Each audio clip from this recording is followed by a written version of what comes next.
প্রশাসনের সাথে বৈষম্য বিরোধীদের সখ্যতা সবচেয়ে বেশি, এমন মন্তব্য করেছেন বিএনপির যুগ্ম মহাসচিব রুহুল কবির রিজভী।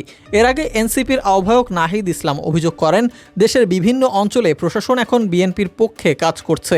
এ ধরনের পক্ষপাত দুষ্ট প্রশাসনের অধীনে কোনো নির্বাচন সুষ্ঠু হতে পারে না।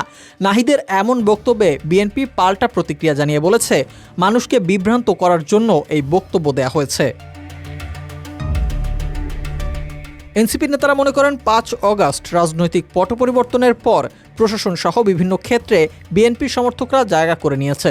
ফলে প্রশাসন থেকে নির্বাচনে বিএনপি এক ধরনের সহযোগিতা পেতে পারে। এ বিষয়ে এনসিপির সিনিয়র যুগ্ম আহ্বায়ক আরিফুল ইসলাম বলেন, পরবর্তীতে ক্ষমতায় কে আসবে বাংলাদেশের আমলাতন্ত্র সে অনুযায়ী কাজ করে।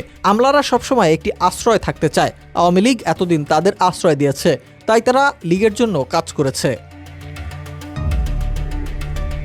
তিনি আরও বলেন, বড় দল হিসেবে পরবর্তীতে বিএনপি ক্ষমতায় আসার সম্ভাবনা বেশি। তাই প্রশাসন দেখল যে সরকার দ্রুত নির্বাচন দিলে ক্ষমতায় আসবে বিএনপি।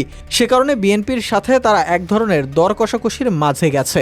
তাদের বিএনপির প্রতি নমনীয় আচরণও শুরু হয়েছে।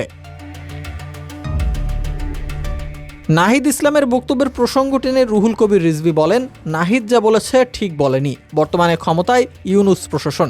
সেক্ষেত্রে আমরা যতটুকু জানি, বর্তমান প্রশাসনের সাথে বৈষম্য বিরোধীদের সখ্যতা সবচেয়ে বেশি। তারা বিভিন্ন মন্ত্রণালয় ও সরকারি প্রতিষ্ঠানে নজরদারি করে।